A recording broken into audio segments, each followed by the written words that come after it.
explore the behavior of holomorphic functions around its isolated singularities a bit further. In this lecture, we will state and prove the residue theorem. Residue theorem broadly answers the following question. Suppose you have a function f which is holomorphic on an open set omega minus a set capital S, where capital S is a set of singularities, a discrete set of singularities. Then what can we say about the integral of f over gamma, where gamma is some curve in some closed curve in omega minus s, basically a curve which doesn't pass through any of the points of singularities. If you think about it carefully, if capital S was empty and if our curve gamma was null homotopic, this is just the Cauchy's theorem. The Cauchy's theorem tells us that this integral is equal to 0. So in some sense, the residue theorem can be thought of as a generalization of the Cauchy's theorem. However, the presence of these singularities makes the answer to this question a bit more complicated, and we will be answering that question in this lecture. Let me begin by defining the residue of a function at a point z0. So let me start by the definition of residue of a function at a point z0, at a singularity basically. The residue will be interesting only at singularities, in fact non-removable singularities to be more precise. Let f from omega minus s into c be a holomorphic function. Let me set the premise for you, where omega is an open set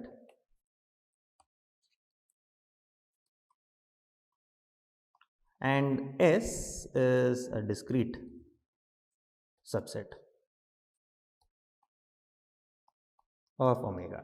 So notice that discrete ensures that each point of capital S is going to be an isolated singularity. Discrete basically means that if z0 is in capital S, then there exists some r such that d z0 r intersected with S is just the set z0. No other point of S will be in that particular neighborhood. So suppose we have a discrete subset.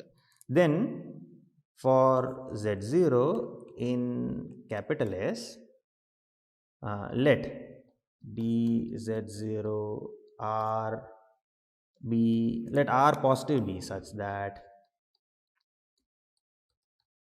dz0 r bar is contained in omega and dz0 r intersected with capital S is the set is z0. This is possible because our set capital S is discrete.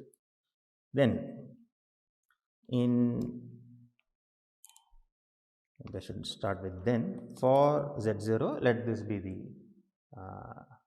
the disk we are interested in. Then in dz0 r minus z0, in this annulus, the punctured disk of radius r around z0, consider the Laurent series expansion,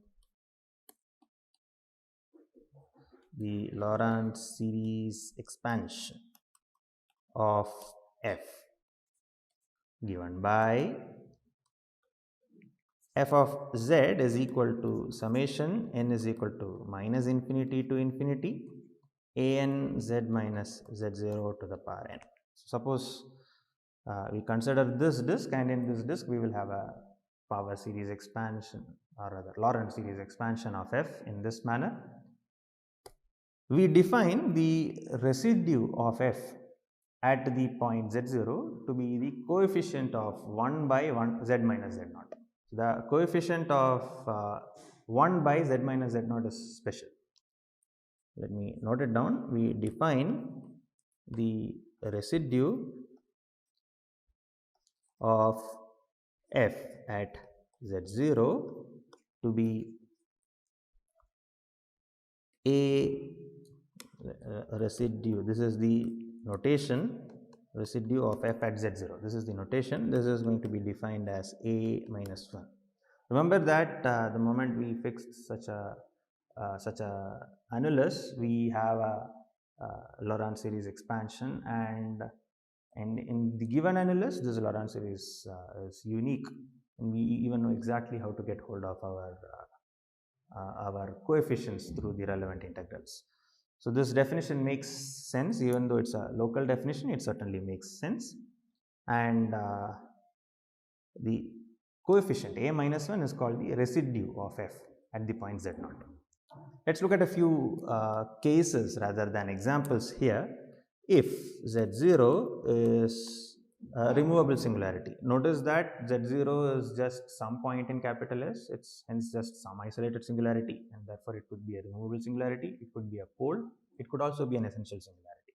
Let's see what happens when it is a removable singularity.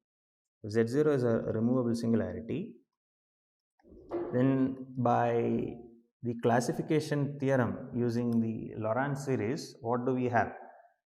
Then a minus n is equal to 0 for all n in natural numbers. All positive integers n, you look at a minus n, that's going to be 0. That's the characterization of removable singularities using the Laurent series.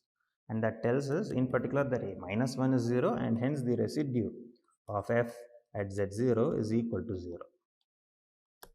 So in particular, what is a removable singularity? A removable singularity is a singularity over which we can extend our function holomorphically. So in some sense, the removable singularity behaves like any other point where our function is holomorphic, and hence the residue there is going to be like any other point in the domain where it is indeed holomorphic.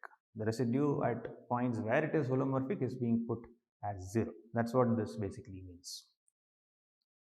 Let's look at when z0 is a pole. So if z0 is a pole of f, what happens if z0 is a simple pole, order 1, pole of order 1? Let's first consider this case of order 1. That means that f of z is equal to g of z by z minus z0 in dz0 r minus z0, where g does not vanish. In this set dz0 r minus z0, if you want to shrink it further, you can, and finally assume that g does not vanish in this neighborhood at all by using the continuity of g. G of z0 is not equal to 0 will be something which we have. That's what is used to conclude that g will not vanish here by shrinking. But anyway, the point is that this tells us that z minus z0, and we even have the explicit Laurent series expansion. F of z will be it will be something like a okay, let's see. This is going to be equal to z minus z0 is just going to be equal to a0 plus a1 z minus z0 and so on, and therefore f of z is just going to be equal to a0 by z minus z0 plus a1 and so on the punctured disk. And this tells us that the residue of f at the point z0 is exactly equal to a0.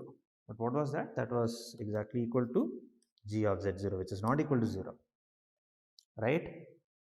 In fact, we could generalize this idea to an arbitrary order. In fact, if z0 is a pole of some order, say m,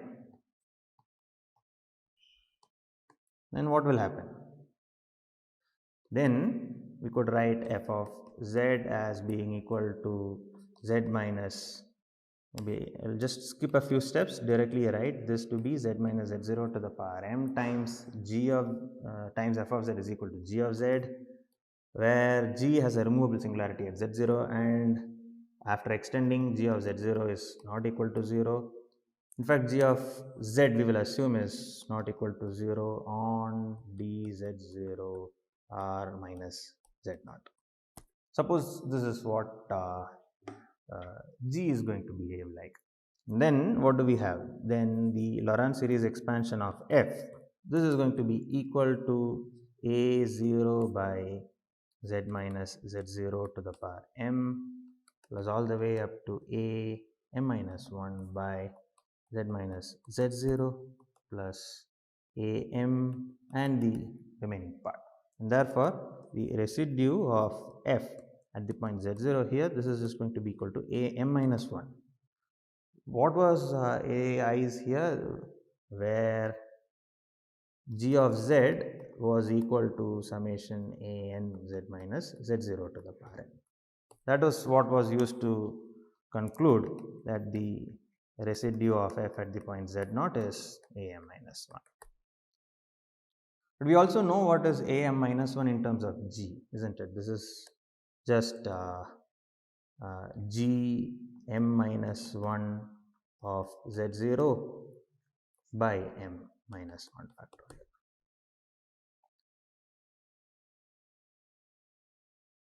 Therefore, we can actually conclude the residue of f at z0 as being equal to 1 by m minus 1 factorial times the m minus 1th derivative of g at z0. In the case of essential singularity, we do not have any easy way of concluding any of this. We will have to get down to maybe the Laurent series expansion and look at what the coefficient of 1 by z minus z0 is. Alright, now that we have seen what the residue is, let me now state the residue theorem and we will then give a proof of the residue theorem. The residue theorem.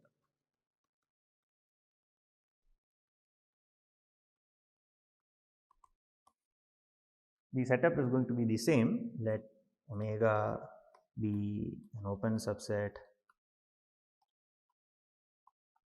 of C and S. Let's put the restriction of finiteness on S, be a finite subset of omega. So, I would like to remark that we do not need to impose the stronger condition of S being a finite subset. S being discrete actually is more than enough to conclude this theorem, but we will then have to use a stronger machinery called the Jordan curve theorem to conclude what we are concluding for the case when S is finite. So, let me avoid the reference to the stronger unproved theorems by putting this restriction here.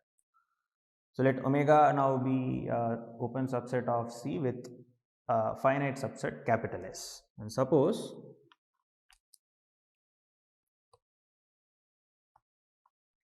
f be a function which is defined on omega minus S and is holomorphic there.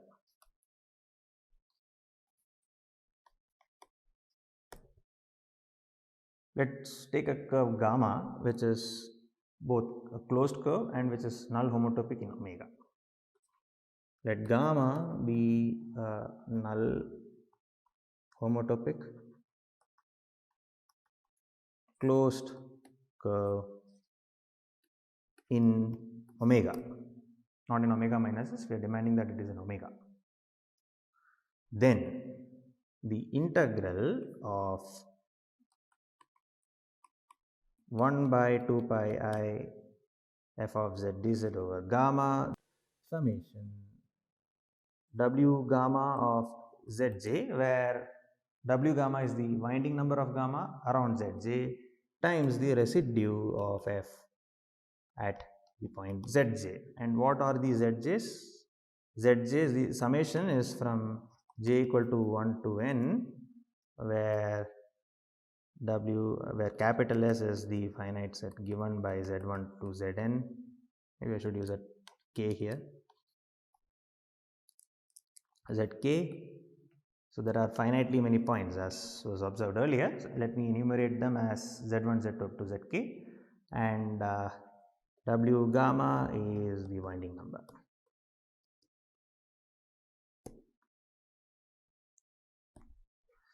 Okay, so let me just go over the proposition, the theorem for you.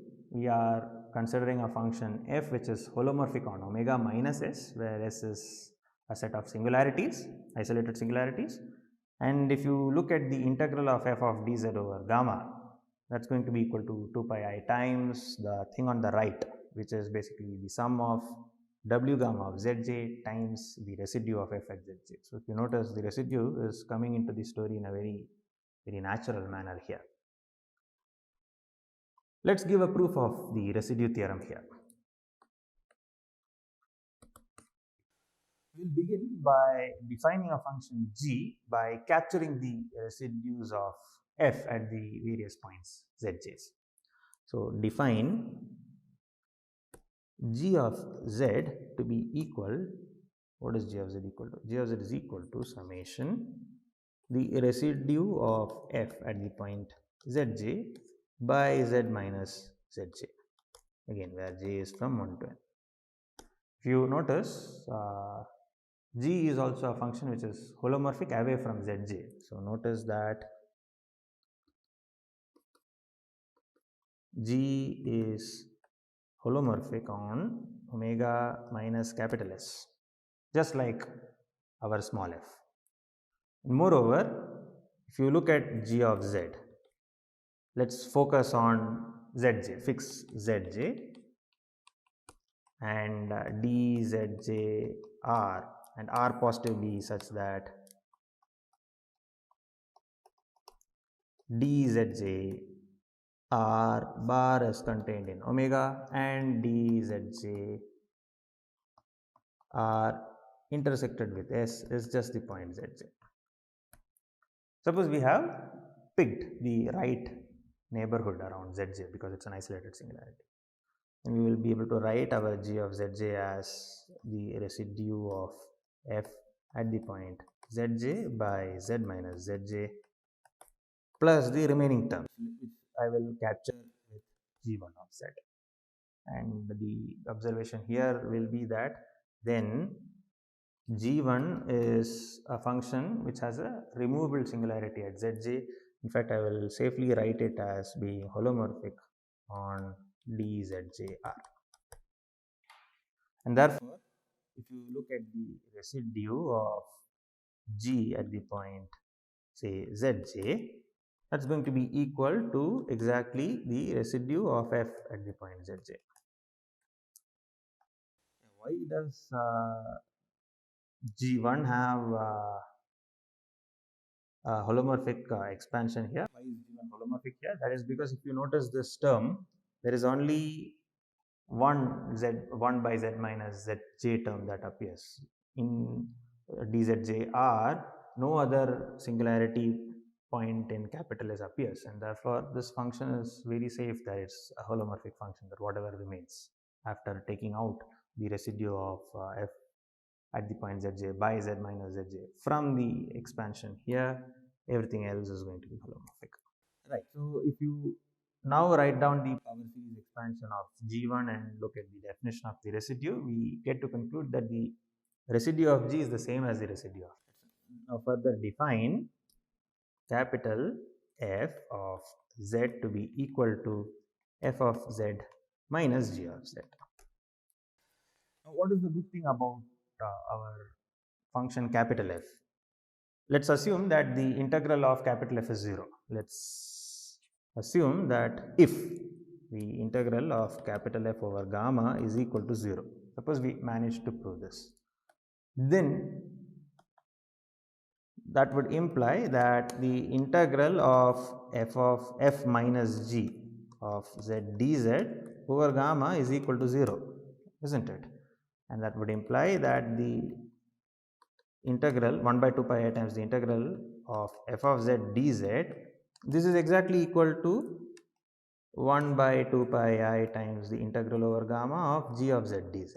But computing the integral of g of z dz is quite straightforward, because this is exactly the sum of the residues of f at zj by z minus zj. This is precisely what our function g is going to be, isn't it?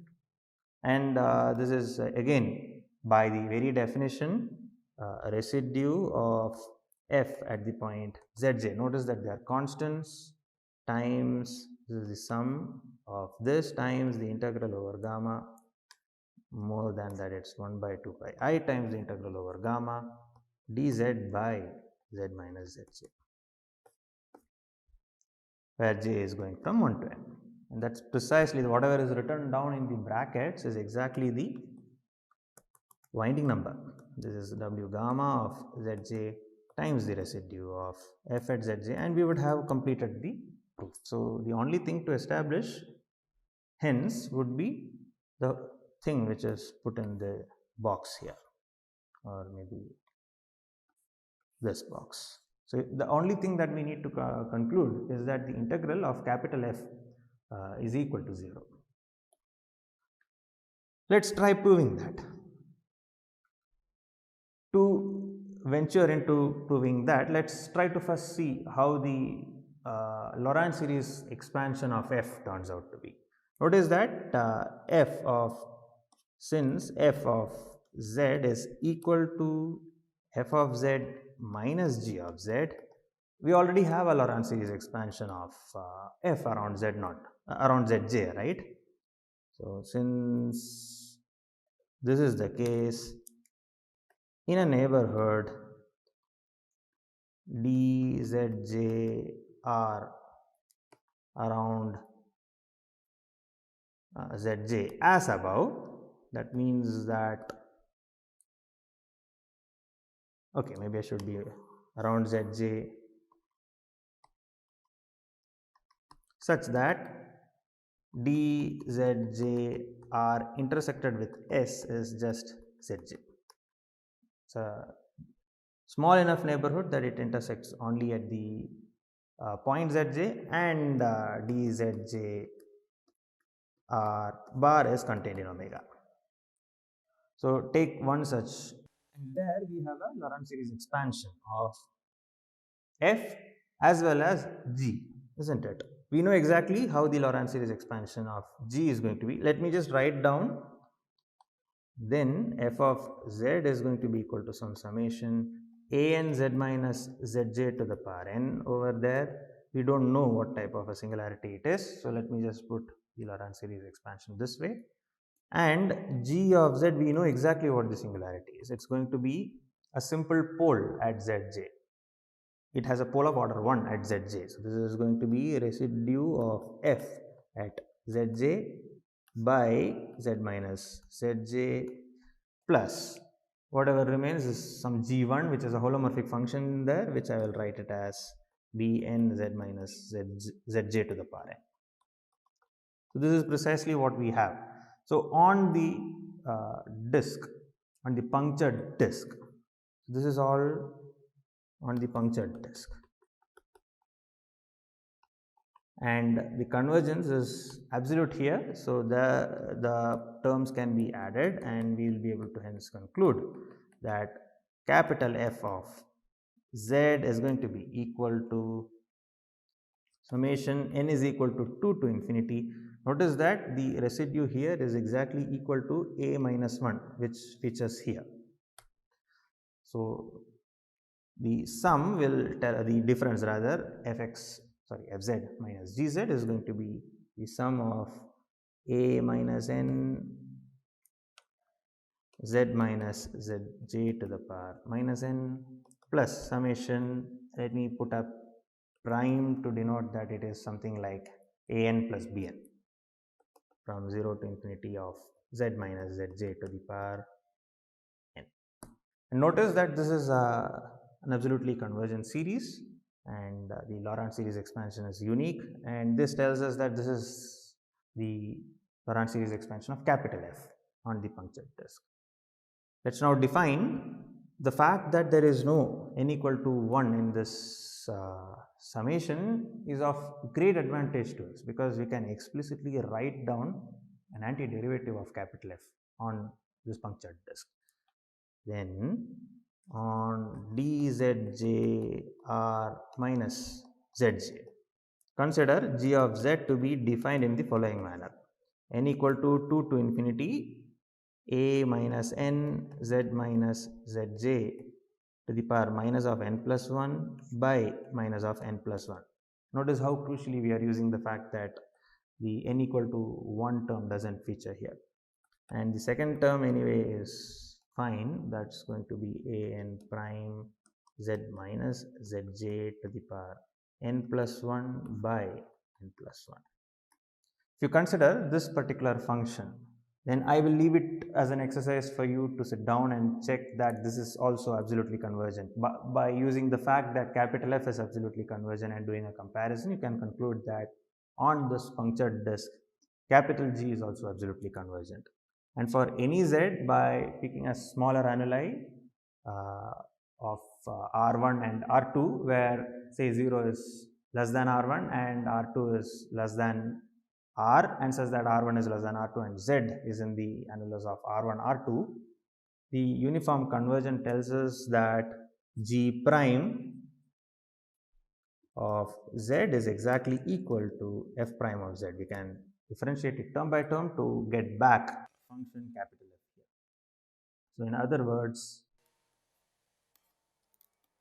notice that on the punctured disk, capital G is a holomorphic function, and therefore in dzj r minus zj, F has an antiderivative. And that is good, because if you now take any closed curve in dzj r minus zj, hence if C is a closed curve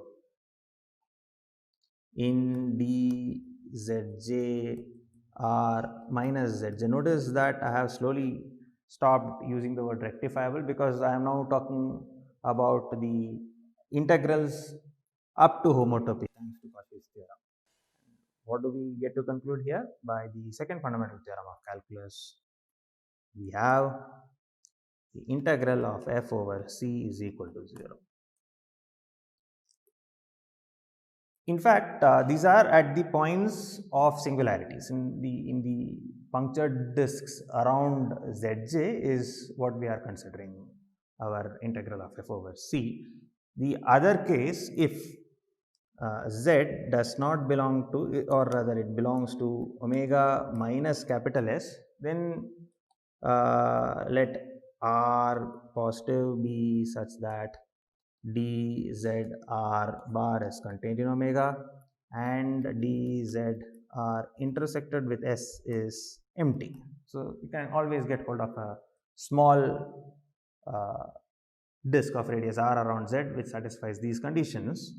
Then by Cauchy's theorem, this is a simply connected domain, and hence any simple closed curve is null homotopic, and therefore by Cauchy's theorem, integral of f over c is equal to 0 for every closed curve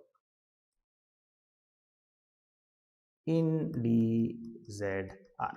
So what we have essentially established is that irrespective of which point we pick in omega, whether it is in S or whether it is in omega minus S, we can either get hold of a punctured disk or we can get hold of a disk, such that the integral of f over any closed curve in the respective neighborhood is going to be 0 of our function capital F. This is a very important observation. So let me just put a star and a star star for the purpose of finishing the proof.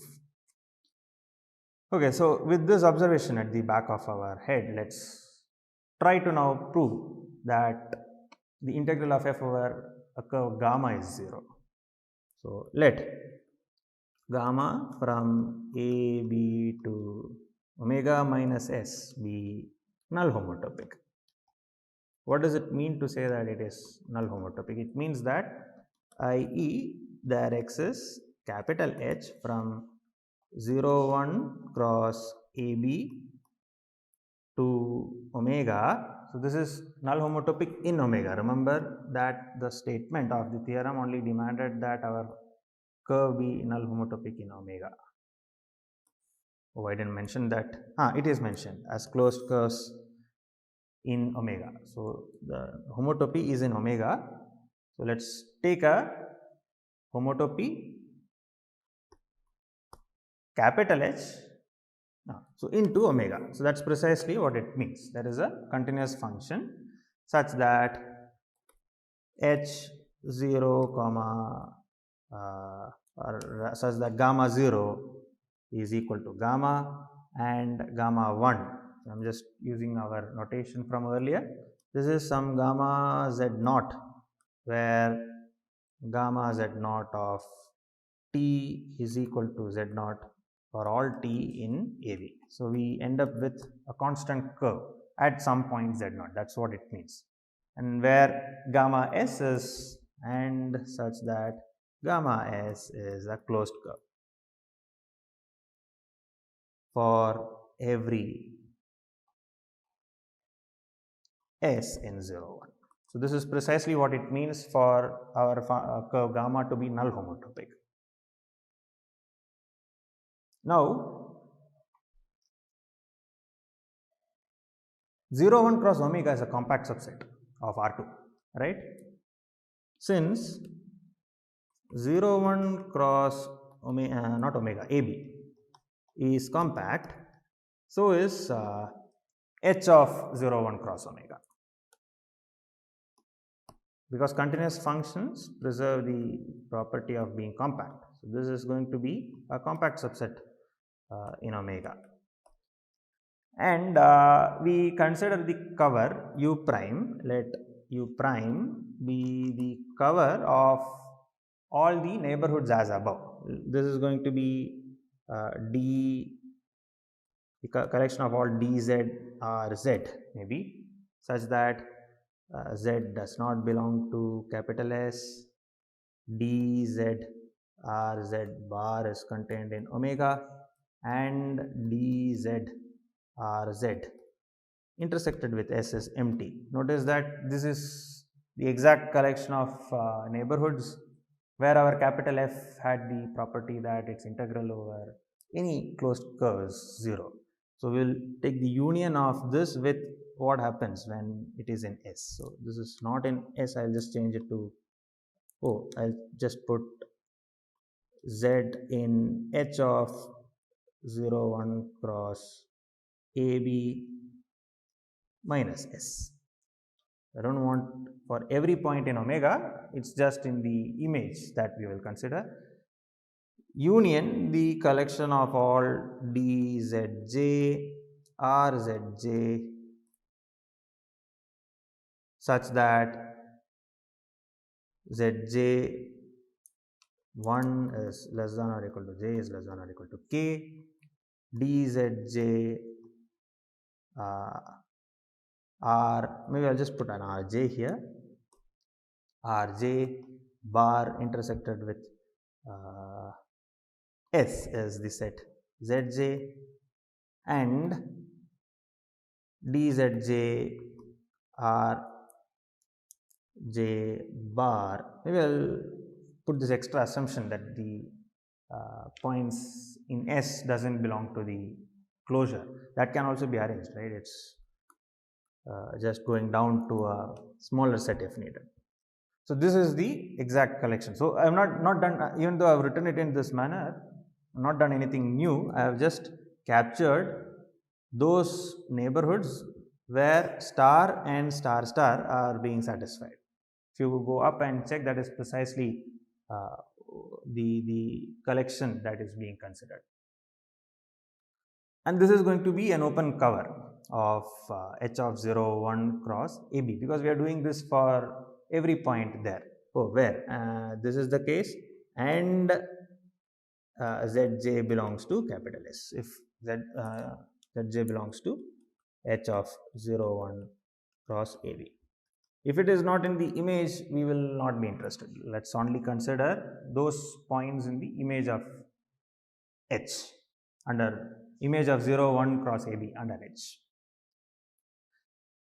Right. So being compact, by compactness, we get a finite subcover. Let U, which I will denote it by U1 to UN, let me not try singling it out, be a finite subcover. And further, because this is a cover of our image of 0, 1 cross AB under H, there exists a Lebesgue number. We will denote that Lebesgue number by epsilon. Okay, subcover, and let epsilon be the Lebesgue number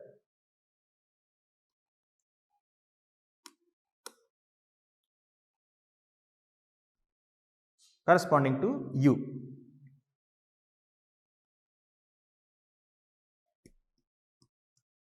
Now, what is the good thing about U? If you take any closed curve in U1 or any closed curve in U1, U2 up to UN, which is not going through the point of singularity if it is around a singularity, then the integral of capital F over C is going to be 0. That's precisely what star and star star above had ensured. We are going to use that, and the fact that our H is a continuous function on a compact set implies that it's uniformly continuous will be used to get hold of a partition of 0, 1 cross AB. Let me just note what I just said. By uniform continuity, so if you recall the proof of Cauchy's theorem that we proved some time back, you will notice that we are actually going down the same rabbit hole. It's not very different. The proof is actually mimicking the proof there, but we have to be a little careful about the singularities. That's precisely what we'll be doing. By uniform continuity, there exists a delta positive such that the absolute value of h of s t minus h of s prime t prime, this absolute value is less than, say, epsilon by 4 whenever absolute value of s minus s prime is less than delta and absolute value of t minus t prime is less than delta. If both these conditions are satisfied, we can ensure that h of s comma t minus h of s prime comma t prime is less than epsilon by 4. Okay, let's now, as I was mentioning, let's now mimic the proof of Cauchy's theorem. Let's get hold of a partition of 0, 1 and AB. Consider the partitions.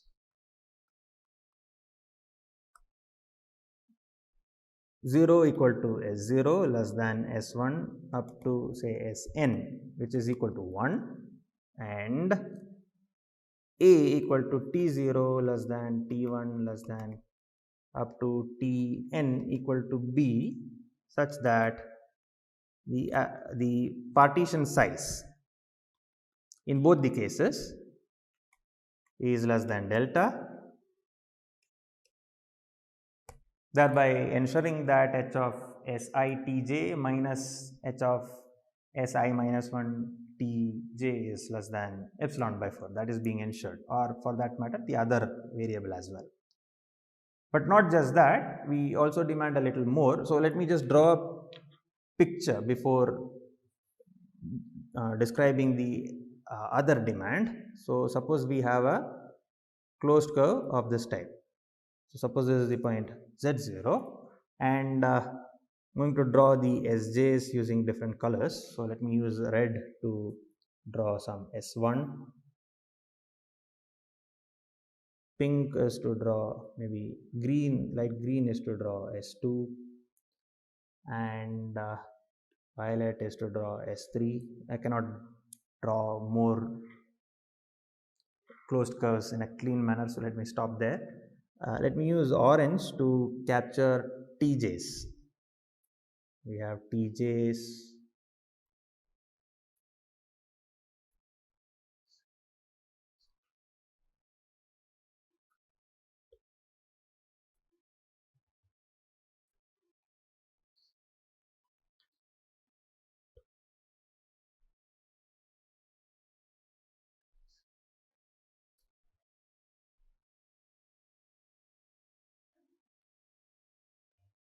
so we have partitioned our sj's and si's and tj's in this manner, and what our demand will be is the following. You look at the blue polygonal paths. So this is the arrow. Our demand will be that if you take any such polygonal path, it will not have a point of the singularity. Notice that because our set of singularities is finite, by perturbing Sj's and Tj's, if needed, we can always ensure this. So let me just note what I just said, such that for every I comma j, such that one is one is less than or equal to I is less than or equal to n, and 1 is less than or equal to j is less than or equal to m. If you look at gamma Cij, which is gamma polygonal path Sitj, this is Sitj coming down to Sitj minus 1, going then to Si minus 1, Tj minus 1, then going up to Si minus 1 Tj, and then going back to Sitj. If you look at this polygonal path does not intersect capital S. So, in none of these polygonal paths do we have any point of our singularity. That is what is being ensured by the partition. So, we were picking a partition. Remember that we were trying to get hold of a partition here. The partition had the following properties. Let me repeat the properties. It has the mesh size or the partition size less than delta. The delta was corresponding to the epsilon that we picked here, and further that if needed you can perturb Sj's and Ti's so that none of the Cij's have any point of Cij's have any point of capital S. This much we can always ensure. And once we have this, recall by a similar argument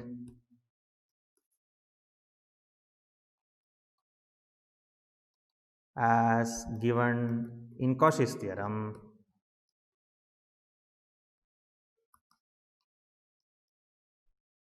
we get to conclude that the integral of, so if the integral of f over Cij is equal to 0 for all I comma j, then the integral of f over gamma 0 minus the integral of f over gamma 1 is just going to be equal to the sum of the integral of f over Cij, where I is going from 1 to n and j is going from 1 to m. Further, each of this is going to be equal to 0. Oh, that we have not concluded. This is precisely what we get to conclude. We are going to now conclude. Let me write down the claim. Oh, what was gamma 0 here? Gamma 0 was just gamma, and gamma 1 is just gamma z naught, the constant curve. So, we will come back to this. Let me call this star star, or let me not call it anything. The claim is to show that integral of Cij of f of z dz is equal to 0 for all I comma j. We have done all the hard work here, because if you notice that the arc length of Cij is going to be less than epsilon. Further, which tells us that the diameter of Cij hat, the convex hull, that's also going to be less than epsilon, which tells us that Cij hat is contained in some u for some u in script u. What was script u? Let me just go up and show you what script u was. Script u was a finite subcover such that if you look at any closed curve in this manner or any closed curve in this manner, the integral of f over that closed curve is 0. It's precisely how we picked our script u, isn't it? And the fact that we perturbed our Sj's if needed to ensure that it doesn't intersect capital S, these curvesCij's don't intersect capital S, the precautions was taken in order to conclude that the integral of f over Cij is going to be 0. By star, let me put it this way, by star and star star, and the fact that Cij does not intersect capital S, we can hence implement star star if needed, and we get to conclude that the integral of f over Cij is 0. But then let's go up here and let's look at the equation that I have just underlined in green. The right hand side is the sum of the integral of f over allCij's, and let me now put a star star star here to refer it below. Hence, by star star star, we have the integral of f over gamma is the same as the integral over gamma z naught, which is the constant path, which is equal to 0. And that's precisely what we were trying to conclude. So let me note here that we have just established that the integral of small f is the same as the integral of capital F, and we had given what happens when this is equal to 0, isn't it? We had noticed that then the integral of f over gamma 1 by 2 pi I times that is exactly equal to this, which we were expected to conclude.